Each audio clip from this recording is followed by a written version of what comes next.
Queridos amigos e amigas, meus cumprimentos, particularmente aos amigos que frequentam a instituição FEIS, Fraternidade Espírita Irmã Sheila, casa por demais amada na cidade do Salvador.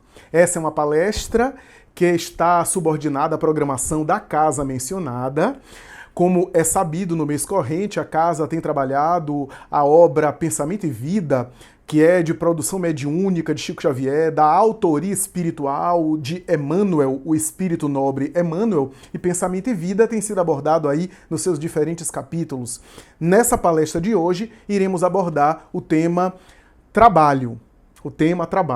E aí, ao consultar o grande arquivo, o acervo grandioso do canal Raciocínios Espíritas, que é um canal parceiro do canal da FEIS, é um canal irmão do canal da FEIS, o Raciocínios Espírita me sinalizou que já temos alguns trabalhos sobre pensamento e vida. E, coincidentemente, eu localizei uma palestra que nós fizemos justamente na Fraternidade Espírita Irmã Sheila sobre o capítulo Trabalho da obra Pensamento e Vida. Então temos uma palestra que foi proferida por nós sobre esse tema, exatamente esse tema, e quando nós assistimos, percebemos que a palestra aborda os conceitos centrais do capítulo, explora a essência do capítulo, pelo menos em minha pobre e limitada visão e compreensão do assunto.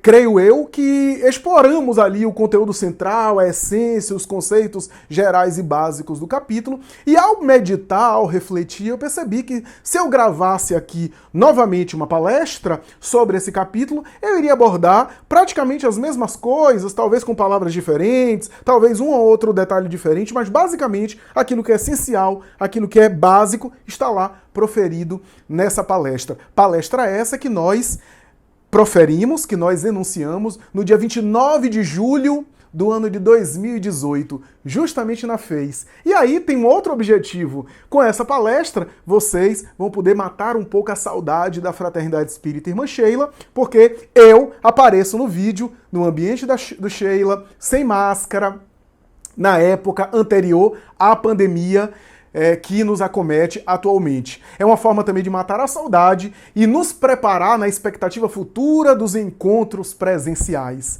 das atividades presenciais e, claro, futuramente a longo prazo, até sem máscara, quando estivermos superados as dificuldades atuais, os obstáculos atuais que caracterizam a pandemia atual necessária ao nosso processo evolutivo.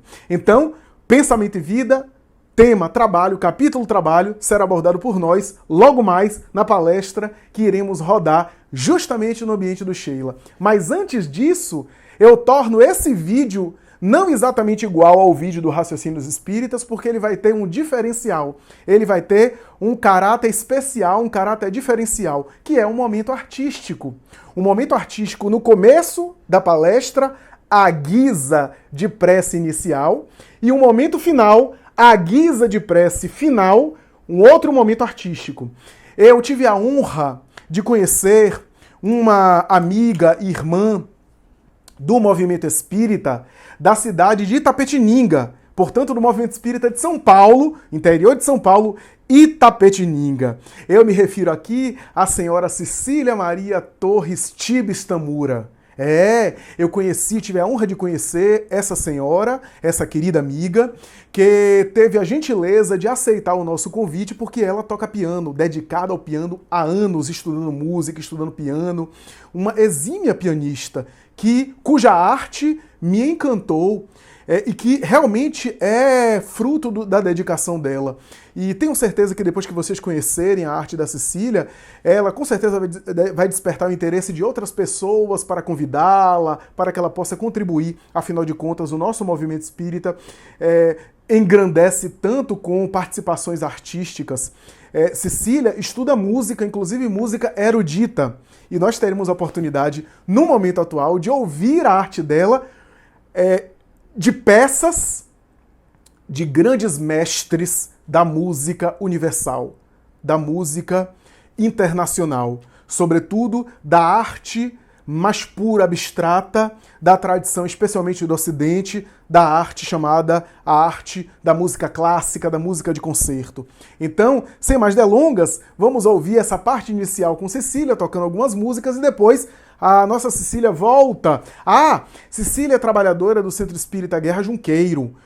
Guerra Junqueiro, Centro Espírita Guerra Junqueiro, que é uma homenagem ao grande poeta português, que psicografou por Chico Xavier. Guerra Junqueiro é o Centro Espírita de Itapetininga. Portanto, eu saúdo a todos os trabalhadores do Guerra Junqueiro e todos os espíritas do Movimento Espírita de Itapetininga. Na pessoa da Cecília, eu saúdo a todos vocês que se encontram em São Paulo, em Itapetininga em especial. Bom, vamos agora ouvir aí a música de Cecília. Cecília vai tocar inicialmente aqui a sonata Opus 27, número 2, a conhecida Sonata ao Luar, famosa Sonata ao Luar. Na verdade, o primeiro movimento dessa sonata, porque ela tem 3 movimentos, é uma das sonatas do período ali intermediário, entrando na fase romântica densa de Beethoven, de autoria de Ludwig van Beethoven. Alguns dizem que essa sonata foi uma homenagem que Beethoven fez para uma aluna sua.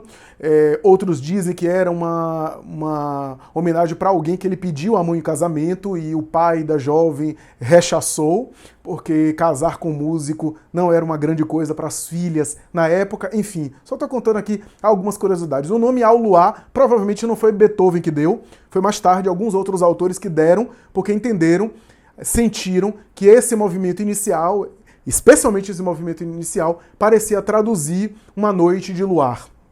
Então a Sonata ao Luar ganhou esse apelido popular, é a Sonata Opus 27, número 2, por conta desse primeiro movimento da Sonata ao Luar, que parece representar uma noite de luar. Tem uma história muito bonita de Filomeno de Miranda, espírito, sobre essa peça, maravilhosa, aliás.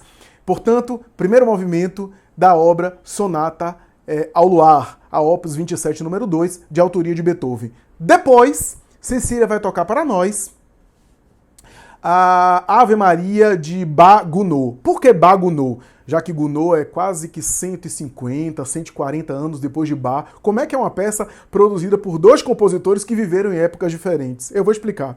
Na verdade, a melodia inicial é do prelúdio número 1 do Cravo Bem Temperado, considerado por alguns autores como Hans Bülow, como o Antigo Testamento da música, né? O Cravo Bem Temperado é uma obra clássica da música universal, e o primeiro prelúdio de Bach é uma melodia muito peculiar. Charles Gounod, 137 anos depois, pegou essa composição de Bach e adicionou alguns elementos, inclusive incluindo um compasso a mais na melodia, transformando, portanto, a obra, que era uma obra inicial de Bach e que ele adicionou alguns elementos a mais ali na Ave Maria de Bach / Gounod. Vamos assistir essas 2 peças. Olá a todos, e teremos aqui o primeiro movimento da Sonata ao Luar de Beethoven, que é o Opus 27, número 2.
Queridos amigos, queridas amigas, que o Senhor seja conosco, nos abençoe e nos guarde, nos envolva na sua paz, nas suas bênçãos, na sua proteção.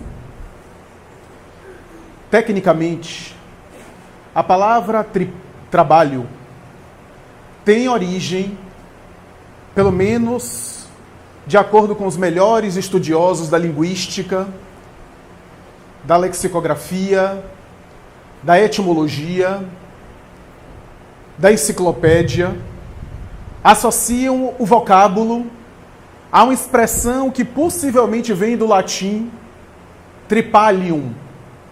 Tripalium, que era um recurso, um instrumento, feito, portanto, de 3 extremidades pontiagudas, mormente de madeira, na maioria das culturas, e algumas delas, esses 3 pedaços de pau, daí tripalium, traduzido e aportuguesando, tripau, 3 paus, 3 madeiras, que nas extremidades estaria, às vezes, adicionado um pedaço de ferro, e que era um instrumento de tortura. O trabalho tem origem não apenas semântica, mas também origem simbólica de tortura, de algo penoso, de algo desgastante, está presente no inconsciente coletivo. Platão e Aristóteles, gênios da filosofia, mas ambos defendiam a escravidão. O primeiro, inclusive, costumava dizer que é reservado aos escravos trabalhar para que o filósofo não trabalhe e tenha tempo de pensar. De tal forma que na própria tradição judaica, não obstante o judaísmo apregoar o trabalho de uma forma diferente, nós interpretamos a punição bíblica e arquetípica, adâmica, da expulsão do paraíso e de ter que ganhar o pão com o suor do rosto, a expressão que está em Gênesis de Moisés, como sendo sinônimo de que o trabalho é um castigo divino, é uma punição, é uma tortura, é algo penoso, e até hoje nós tendemos a reproduzir esse padrão. Mais tarde, a Reforma, que começa com Lutero, com Wycliffe e com outros, que iniciaria a quebra desse poder religioso que dominava praticamente a política, porque na Idade Média o poder temporal era quem mandava nos próprios chefes de Estado, que o próprio Lutero, no início da Reforma Protestante, costumava apelar, a advogar, quando dizia que o trabalho, em vez de ser ultrajante, é uma vocação divina. Porque um dos slogans da Reforma Protestante era: o trabalho dignifica o homem. A frase, inclusive, é de Calvino, que também era um dos grandes personagens da tradição da Reforma. O trabalho dignifica o homem de Deus deve trabalhar. E todo o segmento reformista levantava essa bandeira. Max Weber, o famoso pensador da sociologia contemporânea, alguns consideram ele, ao lado de Durkheim e de outros, o pai da sociologia contemporânea, na obra que é uma das obras mais importantes do século XX, uma das 10 obras mais importantes, sem dúvida, do século XX, A Ética Protestante e o Espírito do Capitalismo. Nessa obra, que ele inclusive coloca boa parte das suas ideias, Weber, entre outras considerações, porque a obra é muito rica, defende que os países que adotaram, a partir de Henrique VIII, o lema da Reforma Protestante, da ideologia protestante, se tornaram as maiores potências mundiais hoje, em função da ideia de que o trabalho dignifica o homem. E aqueles outros que permaneceram conservados na tradição católico-romana, não tiveram ou não representam, não simbolizam essas potências tão desenvolvidas em comparação com os primeiros. Se a gente for comparar a Inglaterra a um Portugal, por exemplo. Se a gente for comparar a Alemanha atual a uma Espanha, por exemplo. Se a gente for comparar os Estados Unidos da América do Norte com uma França católica, por exemplo, veremos que aqueles que adotaram que romperam com o catolicismo e adotaram o protestantismo como doutrina dominante culturalmente, se tornaram potências desenvolvidas a partir desse pensamento que tem origem, possivelmente em Lutero, mas certamente em Calvino. A verdade é que o trabalho parece ser uma fonte contraditória de experiências. Porque ao mesmo tempo que é uma fonte de muito sofrimento, o desgaste, o estresse, as doenças e enfermidades típicas do trabalho, transtornos que hoje são estudados, que são transtornos específicos do contexto do trabalho, situações que às vezes marcam para a vida inteira, mas ao mesmo tempo o trabalho é estruturante numa linguagem psicanalítica, ou seja, o trabalho é fonte também de prazer, pode se transformar em terapêutico, pode ser algo que compense a criatura e que até ajude a criatura a funcionar. Então veja como o trabalho tem esse duplo caráter, que pode adoecer, a depender da circunstância, do contexto e da subjetividade, e pode ser fonte de saúde. O trabalho, inevitavelmente, é um elemento de identidade social, que tem críticas a esse respeito, e que também tem coisas boas, mas inevitavelmente a nossa cultura ocidental, inclusive, valoriza muito o trabalho como associação de inserção social. O indivíduo que está trabalhando, ele se sente na sociedade. E aquele que não tem um vínculo de um trabalho formal, um vínculo empregatício, até um trabalho específico, não está atuando, está vivenciando a experiência do desemprego, quase sempre não apenas há o sofrimento da privação dos seus proventos, da remuneração, mas também uma espécie de sofrimento moral perante a sociedade, porque se sente à margem, se sente descontextualizado, se sente descaracterizado, às vezes colocado à margem da sociedade. É muito comum, e eu falo isso, nas relações sociais a gente pergunta, o que é que você faz? E a depender do que a pessoa pergunta, a pessoa se sente inserida ou não na sociedade. O Espiritismo, na sua base essencial, na sua filosofia que abrange todos os setores do pensamento humano, a doutrina espírita que não desconsidera os elementos humanos da Terra, que examina o espírito nas suas causas, nas suas origens, na sua natureza e as suas relações com o mundo material. Essa é a definição da doutrina espírita, não podia desconsiderar um dos elementos mais importantes do ponto de vista humano, material, que é a lei do trabalho. Allan Kardec vai estudar as leis morais e vai se dedicar também a examinar lei do trabalho. A princípio, examinando a lei do trabalho no que diz respeito à vida do homem prática mesmo, a vida do homem laboral. Faz considerações sobre o trabalho humano na Terra, mas recebe dos espíritos a informação de que o trabalho é uma lei da natureza e não apenas uma lei para o homem. E os espíritos chegam a dizer, os animais e outros seres também trabalham, só que de modo distinto de vós, seres humanos. Ainda que no ser humano o trabalho tenha um propósito mais profundo e mais relevante, tudo no universo é um movimento incessante. A própria cosmogonia astrofísica, a astronomia atual, preconiza de que o universo está em expansão constante. Você olha para uma matéria, uma compacta, inerte, e a sua percepção material te engana, dizendo que a matéria está parada. Mas há uma irradiação material, uma vibração do mundo quântico, do mundo molecular, que você não vê com os olhos materiais, mas você consegue perceber com outros recursos. O espírito André Luiz, na obra No Mundo Maior, vai dizer que a fera que lambe o filho é a futura mãe que acaricia o bebê no braço. Que o leão que se coloca à frente da taba é mais tarde o futuro genitor que enfrenta os desafios para proteger a sua família. É o instinto sendo modificado. É a inteligência desabrochando. E os espíritos dizem a Allan Kardec, ainda no capítulo Lei de Trabalho, que toda ocupação útil é trabalho. Essa definição do mundo espiritual é sensacional. Toda ocupação útil é trabalho. Ou seja, os espíritos definem trabalho não conforme a CLT, nem as leis trabalhistas. Definem trabalho como ocupação útil. E se é ocupação útil, tem algo de positivo. Não, eu vou fazer aqui uma coisa para o crime, porque eu vou me ocupar e que é útil para mim. Não.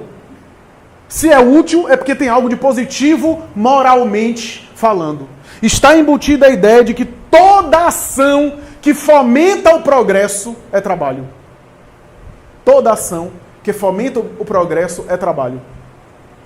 Toda ação que gera desenvolvimento é também algo não apenas intelectual, moral, mas também tem algo espiritual.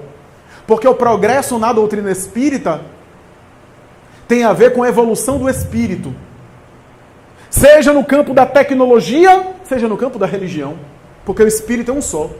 E ele vai conquistando, porque há um espírito de sequência na natureza. Há um espírito de evolução. O que significa dizer que uma coisa vai puxando a outra. Da mesma forma que hoje nós temos o computador, mas esquecemos que o computador, o smartphone, as ondas, o Wi-Fi, começaram com o rádio, com as ondas de rádio, começaram com o alfabeto, começaram com a eletricidade, sem os quais não chegaríamos onde estamos. Há um espírito de sequência em tudo. Assim é no campo da tecnologia, assim é no campo da alma. Um degrau puxa o outro. Um passo dado em campos instintivos vai desabrochar mais tarde inteligência e sentimentos superiores. E qual é o meio que nós temos a serviço na encarnação para esse desenvolvimento? A ação do chamado trabalho, ou seja, ocupação útil. Quando Kardec pergunta sobre função ou o objetivo do trabalho na Terra, os espíritos respondem com a resposta fenomenal. Dão vários itens. Começam dizendo que o trabalho no mundo é consequência da natureza corporal. O que significa dizer que, porque a gente come, a gente bebe, a gente dorme, a gente tem necessidades por conta de um corpo físico de sobrevivência, o trabalho é consequência inevitável da nossa natureza corporal. Isso é inerente à encarnação, porque espírito desencarnado não bebe, não come. Os espíritos dizem, além disso, é uma expiação. Expiação na doutrina espírita é aquele processo diante do qual a gente padece dificuldades, sofrimentos, algum tipo de limitação e diante do qual é necessário exercitar a resignação e a compreensão. E o trabalho exige de nós certo desgaste, ainda que seja prazeroso. Tudo no mundo material são esforços. Tudo. Você quer sair daqui agora e comer alguma coisa, vai ter que fazer ou pedir. Tudo é trabalho. Tudo no mundo material, para se materializar, precisa da nossa movimentação. Isso é uma espécie de expiação. E além disso, existem algumas injunções, genericamente falando, geralmente falando, estou falando aqui de maneira geral, é claro que há casos excepcionais, mas genericamente falando, o trabalho no qual nós fomos inseridos, ou que a gente teve condição de escolher, alguns de nós tivemos uma trajetória, uma jornada que pudemos escolher, outros não. Por força de circunstâncias, tivemos que optar por determinada área de ofício que estava à nossa disposição na época, ou os dois, porque há algumas situações que é a vida nos impulsionando para aquela área de aptidão, de necessidade de desenvolvimento. A verdade é que na área que nós fomos colocados, ou que nós nos colocamos, há situações inevitáveis que a gente passa. Em qualquer área há dissabores. Em qualquer área há dificuldades, há desafios. Esse é o caráter expiatório. E aí os espíritos dizem, é o meio de aperfeiçoar a inteligência do homem. Porque no trabalho, o indivíduo se aperfeiçoa intelectualmente. Mesmo que você veja o seu trabalho como algo meramente burocrático, que não tenha sentido, você está se aperfeiçoando intelectualmente. Quando se fala aperfeiçoamento intelectual, não entenda aqui apenas intelectual no sentido de acadêmico. Intelectual no sentido de compreensão das coisas. Se você faz uma faculdade, eu nunca me esqueci disso, que foi um amigo meu que me falou isso, e para mim fez todo sentido. Você faz uma faculdade, sei lá, você faz uma faculdade de engenharia, e mais tarde nunca atuou na área e vai ser dono de uma pizzaria. Aquilo dali não é perdido. O pensamento acadêmico que você internalizou na faculdade, você não precisa aplicar na engenharia, você vai levar para a sua vida. Eu tenho certeza que você não é a mesma pessoa. Depois que você passou, a forma de você pensar, de raciocinar, ainda que você não atue na profissão. Então o trabalho vai gerando no indivíduo determinadas aquisições que ele nem se dá conta. E o que é mais interessante, os espíritos chegam a dizer a Kardec, sem o trabalho, o ser humano permaneceria na infância intelectual. Na infância intelectual. E é verdade. Trabalho aqui como meio de ação. Eu fico aqui pensando aqui para nós. Eu não consigo entender como é que o homem primitivo ficava olhando a natureza assim. olhando algumas coisas. Kardec vai dizer que o trabalho é um meio de intelectualizar a matéria. Muita gente não entende o que é isso, intelectualizar a matéria. Aí ele pega uma banana. Como é que ele depois pensou em fazer bananada? Shampoo de banana, creme de banana, cocada de banana. A matéria-prima é uma só e passou por processos industriais que tem tanta finalidade. Agora, o que eu acho mais esquisito é ele pegar aquela castanha, aquela coisa que tem um gosto horrível, e do cacau produzir essa desgraça mundial que é o chocolate. Olhar o plantio de café e dali produzir essa coisa que de vez em quando eu bebo e pareço desenvolver a mediunidade, que é o café. Porque eu sou café inólatra, assumido. Então, que coisa interessante. O desenvolvimento intelectual, a ação do meio. Aí ele sofre, ele tem dor, ele vê populações inteiras dizimadas por pestes, tuberculose, hanseníase, gripes, cólera, epidemias. E aí começa a trabalhar para debelar aquilo. A ciência médica, todo o aparato da medicina, né? A princípio por interesse pessoal. Primeiro porque eu não quero morrer. E depois que se eu descobrir um remédio, eu vou ganhar muito dinheiro, eu vou ficar rico. Mas sem saber, ele está sendo instrumento do coletivo e do progresso. O que importa é que naquele momento ele esteja apenas movido por ambição egóica. É um passo. Kardec vai dizer, voltando à questão do trabalho, no Evangelho segundo o Espiritismo, quando ele examina a questão das riquezas, capítulo 16, não se pode servir a Deus e a Mamon, que muita gente acha que esse capítulo é sobre dinheiro. Não é. É sobre riquezas terrenas, inclusive dinheiro, que é só uma das riquezas terrenas. O dinheiro não é a única.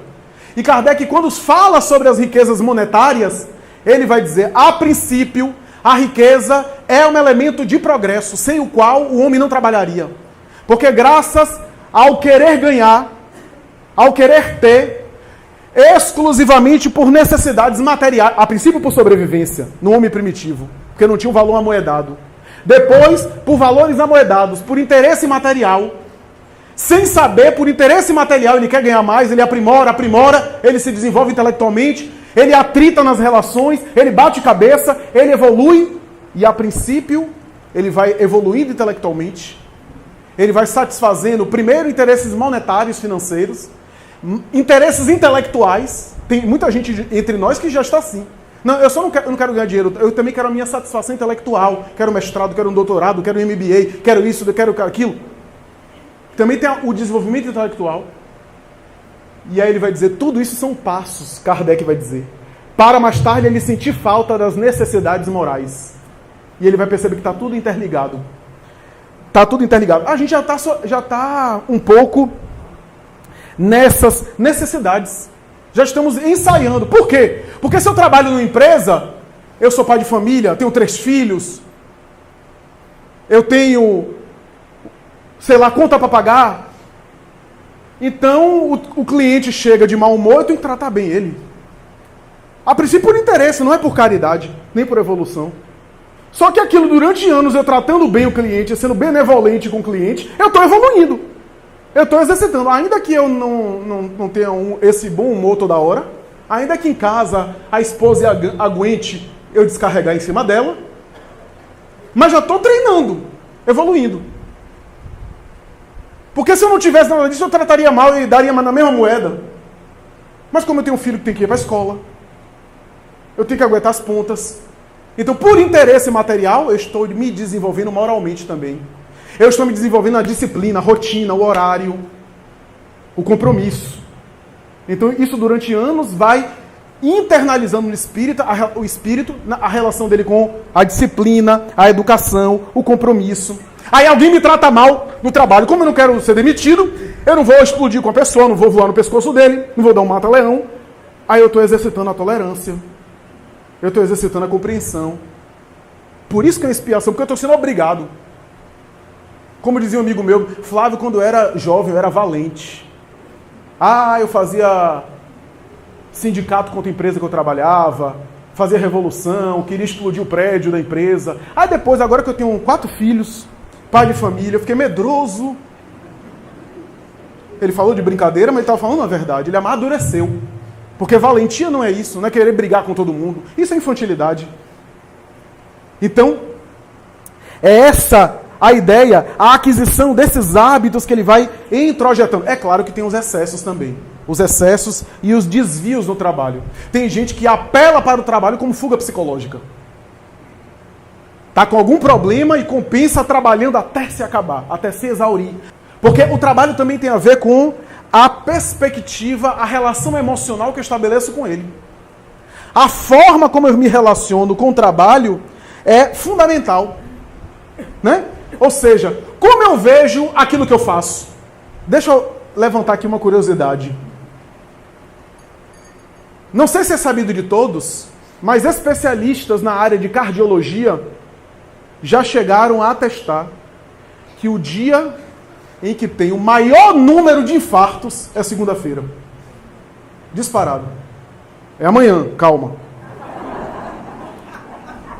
Não se precipite. Tem tempo ainda. Segunda-feira. O maior incidência de infartos. E de infartos fulminantes. Porque eu posso ver o meu trabalho com uma coisa tão desagradável que a coisa aumenta. Ou eu posso dar um outro sentido ao trabalho. Nem sempre é fácil ver um sentido em determinados trabalhos. Nem sempre é fácil. Mas eu me lembro de um conto de Roberto Chiniachik, o psicólogo de São Paulo. Ele conta que um terapeuta foi entrevistar uma construção civil e aí perguntou para o que você está fazendo? Você não está vendo não, seu idiota? Eu estou carregando um monte de cimento, um monte de pedra e você vem perguntar... E o psicólogo anotou. Esse é revoltado, coitado. Aí foi para outro. O que você está fazendo? Eu estou trabalhando. Mas que tipo de trabalho? Eu estou ajudando aqui. E ele diz assim, desanimado. E aí foi anotando. Até que ele perguntou, o que você está fazendo? Eu estou participando de uma construção de uma catedral. Era a mesma atividade. Cada um via de uma forma. E eram operários da construção civil, que é um trabalho que, do ponto de vista físico, é inevitável pensar que é estafante. Mas cada um via de uma forma diferente aquele trabalho. A forma de ver dá estímulo e ânimo, ou desanima e é insuportável. Então, isso é impressionante. Porque é essa ideia que o Espiritismo vem trazer. E é claro, para concluir, a ideia da dimensão espiritual do trabalho. Lutero, certa vez, recebeu um sapateiro que disse a ele, Senhor, eu tenho um trabalho muito estafante, eu preciso manter minha família, eu tenho trabalho, eu não tenho tempo de frequentar a igreja. Não tenho tempo. Eu queria perguntar ao Senhor, o que é que eu posso fazer, já que eu não frequento a igreja, para alcançar o reino dos céus e ser obediente a Deus? Lutero sorriu e disse, faça bons sapatos e venda por um preço justo. Que é notável, e é uma sabedoria. Por quê? Porque a gente não vai se espiritualizar fazendo palestra. A palestra é só uma atividade. A gente vai se espiritualizar tomando café em casa, de manhã. Não é na hora de tomar passe que a gente fica iluminado, não. É no dia a dia. É no dia a dia que as almas se engrandecem. Porque isso daqui pode ter um pouco de presepado, um pouco de perfumaria. Mas o povo lá de casa é que me conhece mesmo, despido. Então aqui é uma atividade. É uma tarefa. Porque muita gente acha que se espiritualiza na instituição religiosa. Não. Pode ser que sim também. Pode ser um meio, um trabalho. Mas a verdade é que o mundo espiritual, Allan Kardec passa isso. E o que é mais especial é o capítulo que nos serve de tema, de pensamento e vida. Aliás, quero parabenizar a casa. Essa é uma obra fenomenal. Primeiro, ele aborda a questão dizendo que o trabalho material, remunerado, pode ser um meio de aperfeiçoamento espiritual. Já falamos isso aqui. Por quê? Porque não é o muito que se faz, mas é o muito que se sente. O que significa dizer que a partir daquilo que você faz, o quanto de dedicação e de amor você coloca, é aí que você vai evoluir espiritualmente. Ele vai dizer, as almas convencionais estão evoluindo pela força das coisas. Pela força das circunstâncias, os atritos, os embates, as provas, as expiações, as decepções. Mas ele vai falar o seguinte: quando a alma já está um pouco mais amadurecida, ela desperta para os fatores espirituais. E começa a ver em todas as situações, inclusive no trabalho, qual é ali a dinâmica espiritual que eu posso extrair. Ou seja, eu tenho um trabalho, mas ela começa a optar pelo prazer de servir. Não é apenas o trabalho ou a obrigação, como o Emmanuel coloca no capítulo, mas é o serviço que vai me fazer evoluir. Como eu comentei um grupo de estudo ontem nessa casa, uma enfermeira que faz o seu trabalho, não está no contra-cheque dela o carinho e a gentileza que ela coloca no trabalho que ela faz. Não está no compromisso, na carteira assinada isso. Ela é contratada para os cuidados de enfermagem, para uma certa atenção solícita, ou no mínimo cordial, cortês, mas o cuidado com as demandas de saúde do paciente, a organização com os profissionais que ela às vezes tem que se relacionar, os auxiliares de enfermagem, assim por diante, a equipe. Mas fazer isso com carinho, com ternura, com a amabilidade, isso daí não tem preço. Isso daí não tem salário. Isso daí são os bônus espirituais, os créditos morais. Jesus disse isso de uma forma superior. Meu pai até hoje trabalha e eu também trabalho. E quando perguntaram ele uma outra questão, mas muito semelhante, ele vai dizer: o Filho do Homem veio para servir e não para ser servido. O Emmanuel acaba o capítulo de Pensamento e Vida sobre trabalho dizendo que nos círculos espirituais da vida, a alma se alegra por estar atuando, por estar servindo, por estar trabalhando. Porque o trabalho nos círculos espirituais superiores é o alimento de cada dia, o pão nosso de cada dia. É o trabalho dos círculos superiores. É alimento da alma. É como uma oração que também é alimento. Ou seja, a alma se alimenta no trabalho. Quando nós lemos a obra Nosso Lar, muita gente acha ficção, muita gente acha romantismo, mas é uma forma que André Luiz está colocando a experiência da colônia do Rio de Janeiro, a colônia Nosso Lar. E ele chama a atenção de que o governador de Nosso Lar, era o que mais trabalhava. É igual ao poder público daqui do mundo, né? Não é nem do Brasil. Era o que mais trabalhava, era o governador de Nosso Lar. Era o único que não tinha tirado férias ainda. E aí quando Clarence e André Luiz vão conhecendo, ele quase se ajoelha. Que nem os chefes de Estado daqui do mundo. O que não quer dizer que os espíritos estão contra o repouso. Kardec fala lá na lei de trabalho que o repouso faz parte da lei do trabalho. Como o silêncio faz parte de uma música. Pegue uma pauta musical, uma partitura, e você vai ver que há momentos de silêncio. E o silêncio é pensado pelo compositor para dar harmonia, porque senão seria só barulho, sem parar. Você pega uma sonata de piano, por exemplo, de Beethoven, você vê que os silêncios são pensados para que as pausas no silêncio façam harmonia mais tarde. O repouso é esse silêncio. Mas Joana de Ângeles, para matar a gente, que espírito guia não é brincadeira. Joana de Ângeles vai dizer que a alma que vai evoluindo e que já está em certa grandeza espiritual, os espíritos mais nobres, eles não repousam sem fazer nada, mas às vezes repousam e descansam mudando de atividade. A gente já consegue fazer isso em certa dimensão. Você está com um trabalho estaçante, aí você para e faz uma leitura. Você vai ouvir uma música, você vai assistir um filme. Você não necessariamente não está fazendo nada. Às vezes você está ali adquirindo cultura, mudou de atividade, a mente naquele ritmo, porque tende a se estafar se ficar no mesmo ritmo, na mesma atividade, mudou o panorama mental, a atividade psíquica, e aquilo já é um motivo de relaxamento. O indivíduo relaxa, extravasa, o indivíduo, né, dilui as impressões, espairece. Isso também é repouso. Joana vai dizer, mudança de atividade também é repouso. Não apenas não fazer nada. As almas nobres no plano superior, eles não repousam assim com a ociosidade absoluta, apenas mudam de atividade. Olha que coisa. E aí no capítulo sobre sono, em espírito e vida, ela vai dizer, inclusive na terra se dorme-se demais. Aí um amigo nosso em mediúnica costuma dizer, ela fala isso porque ela não está no corpo físico. Ela diz, dorme-se demais na terra. E às vezes a pessoa tende a dormir mais, e quanto mais dorme, mais sono tem. Mais vontade de dormir tem. E é verdade, em certa medida é. Eu tenho um amigo meu que diz, hoje eu dormi 12 horas, rapaz, eu estou cansado de não fazer nada. Porque a preguiça pode ser um vício. A própria Igreja Católica fala que era um dos 7 pecados capitais. Então qual é a relação que a gente estabelece com a atividade e com repouso? Em Chico de Francisco, uma senhora pergunta a Chico, Chico, eu estou começando a atividade espírita, mas acho que já é muito tarde, porque eu sou muito idosa. Sou muito idosa para trabalhar. E Chico diz, minha irmã Emmanuel está aqui do lado, dizendo que Deus é o mais velho de todos nós. Acabou a desculpa de não trabalhar. Em Pensamento e Vida, Emmanuel traz essa perspectiva do trabalho no sentido espiritual. Vai dizer que o trabalho, a obrigação, é das almas que ainda tem uma relação com o trabalho apenas com a obrigação. Mas e o trabalho que sai do âmbito remunerado, o trabalho da alma?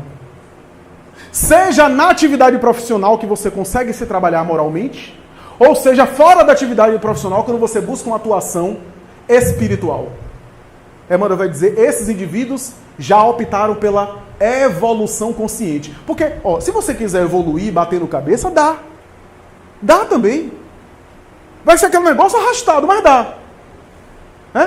Eu conheço gente que diz assim, eu quero ver evoluir pela minha própria experiência. Errando e acertando. Vá lá. Vai ficar 2000 anos fazendo o que faria uma encarnação. Mas vá lá. Porque se você quer aprender música, quer tocar piano bem, se você quiser bater cabeça e aprender o piano sozinho, você consegue. Mas vai demorar mais. Agora, se você contratar um professor de piano, um pianista profissional que vai ajudar você, ele tem experiência, ele vai lhe passar. É diferente. Você pode evoluir muito mais rápido. Crescer muito mais rápido. Por que eu estou falando isso?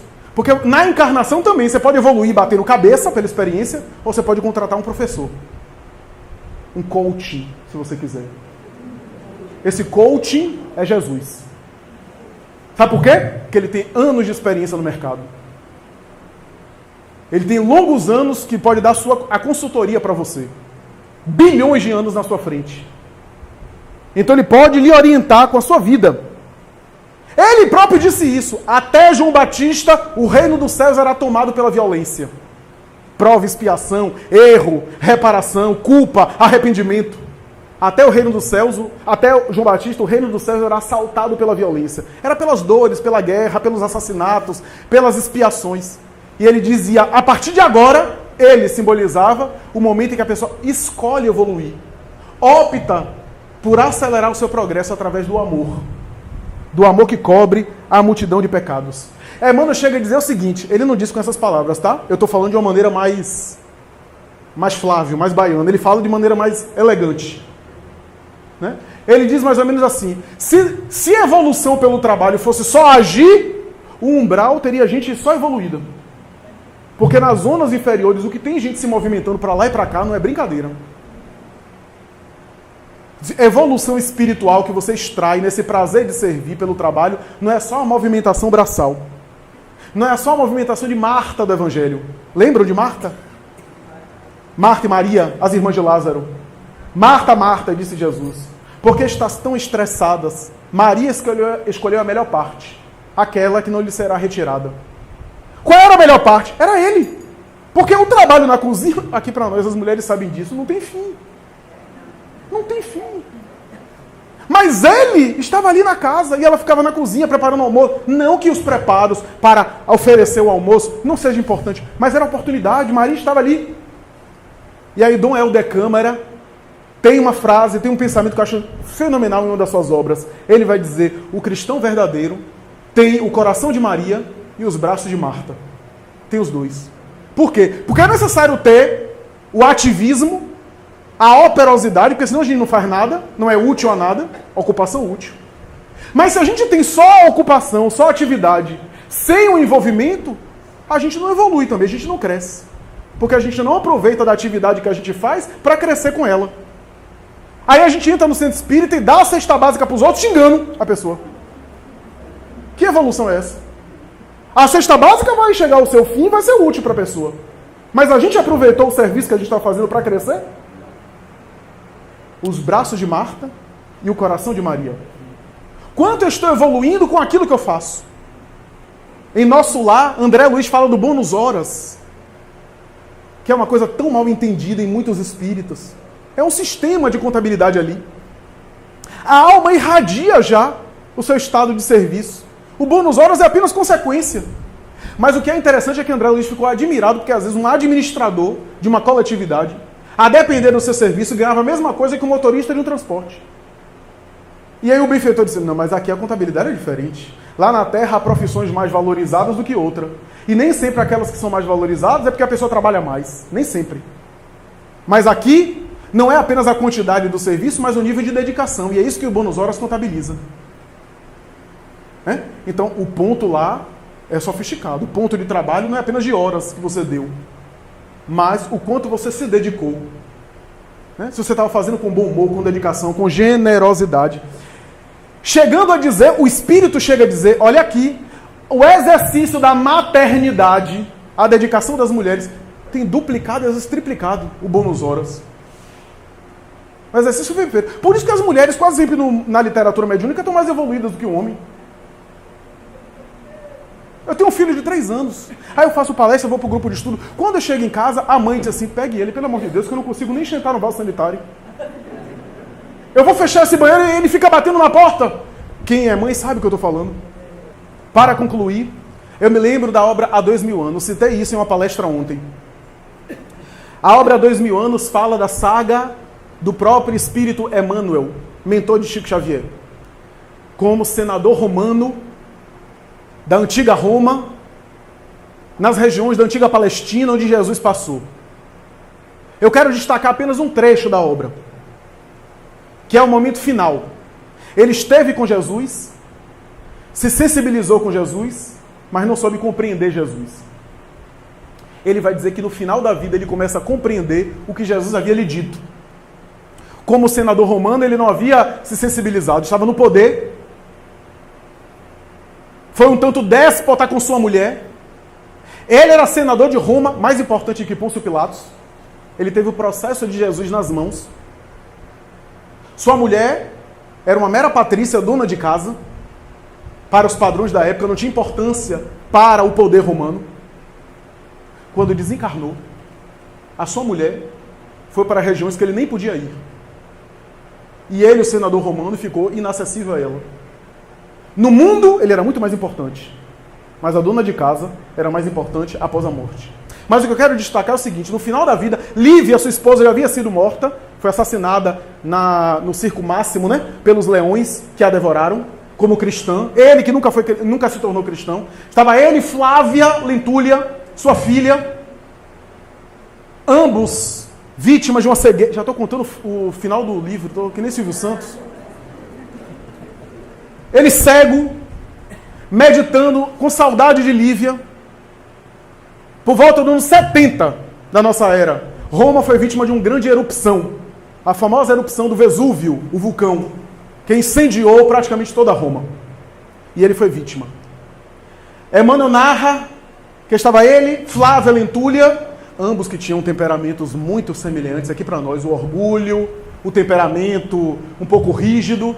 Ele, Públio Lentulus, Emmanuel ali, Flávia Lentúlia, que seria mais tarde Chico Xavier, a sua filha, naquele momento, ambos abraçados, o fogo tomando conta, começando a queimar-lhe as carnes, junto com a filha. Ele lembra-se de Jesus. A escrava Ana, ali presente também, morre. Eles dois morrem abraçados, pai e filha, de maneira dolorosa. E Emmanuel conta que ele desperta no além.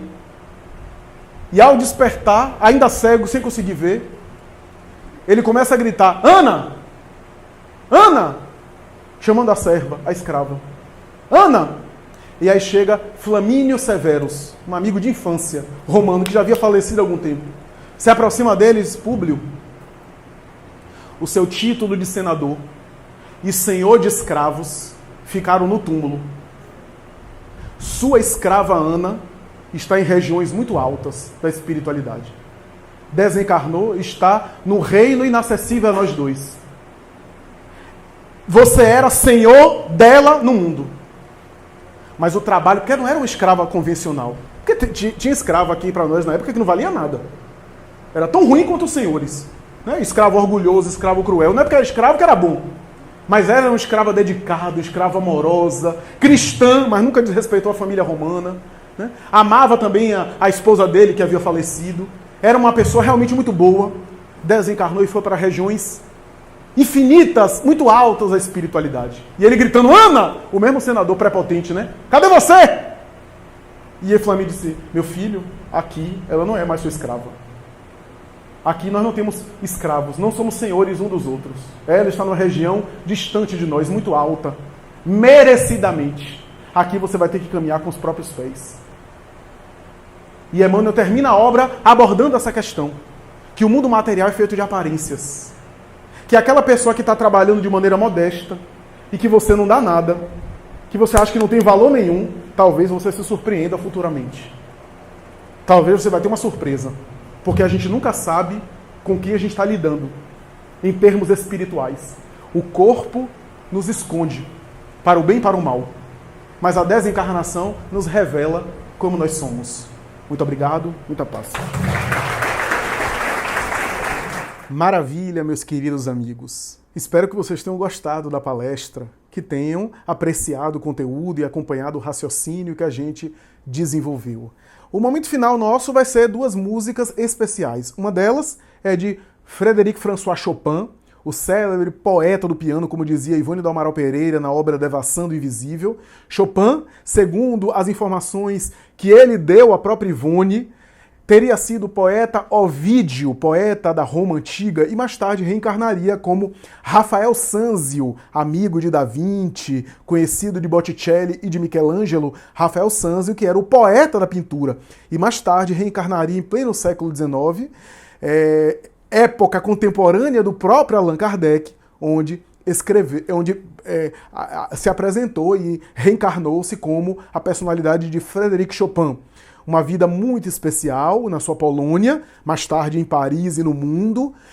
Uma vida cheia de fatos interessantíssimos e uma obra, uma arte muito especial. Chopin era melancólico, morreu de tuberculose, deixou uma obra vasta para o piano. Praticamente tudo que ele compôs foi para o piano. Tudo era piano solo, com exceção de dois concertos para orquestra e piano, se não me falha a memória. Se tem uma outra obra para violoncelo, etc., não me lembro, mas eu me lembro de duas obras aí, orquestra e piano, concerto para piano e orquestra, e com exceção dessas, só obras para piano solo. Chopin embelezou a arte musical pela música através do piano, o piano que era o instrumento dele de poesia. As músicas dele têm um tom, em meu modo de entender, um tom suave, melancólico, traduz um pouco da sua melancolia, mas é uma melancolia doce. Algumas músicas dele são tão tristes que chegam a ser alegres. É uma música especial, uma música que encantava a Dona Ivone do Amaral Pereira, que tinha uma amizade espiritual com ele, que ele embelezou o mundo com a sua arte, tornando-se um dos ícones do romantismo na música. Assim como Victor Hugo foi romântico na literatura, Chopin, que foi seu contemporâneo, foi romântico na música. O romantismo aí se caracterizaria por características muito especiais, como, por exemplo, a diluição das estruturas clássicas do classicismo de Mozart e de Haydn e a priorização pela expressividade emocional, pela intensidade dramática e pela intensidade emocional das suas obras. Chopin é um dos grandes representantes dessa arte maravilhosa, que no piano fez tanta coisa, embelezou tanto a ponto de Debussy dizer que ao ouvi-lo, ele entra no mundo de elfos, de duendes, de fadas, de sonhos, de amor. Vamos ouvir, portanto, o Prelúdio Opus 28, número 4, uma música muito bonita que revela a melancolia e ao mesmo tempo a doçura de Chopin. E depois, a guisa de prece final, nada mais, nada menos do que aquele que foi considerado aí o absoluto Deus da música erudita. Eu me refiro a Johann Sebastian Bach, que Beethoven, fazendo um trocadilho, porque Bach significa riacho, ele diz, não é um rio, não é um riacho, é um oceano. É o oceano da harmonia. Eu me refiro aqui a uma cantata, se não me falha a memória, cantata BMW 140, se não me falha a memória, ou é 141, não me lembro. Mas é uma das cantatas dele, que em coral ele canta em uma peça, um trecho dessa cantata é muito conhecido, chamado Jesus, Alegria dos Homens. A nossa Cecília toca esse trecho especial, Jesus, Alegria dos Homens, no seu piano. Vamos, portanto, apreciar em tom de prece final meu agradecimento a você, um abraço a você e até a próxima, se Deus quiser.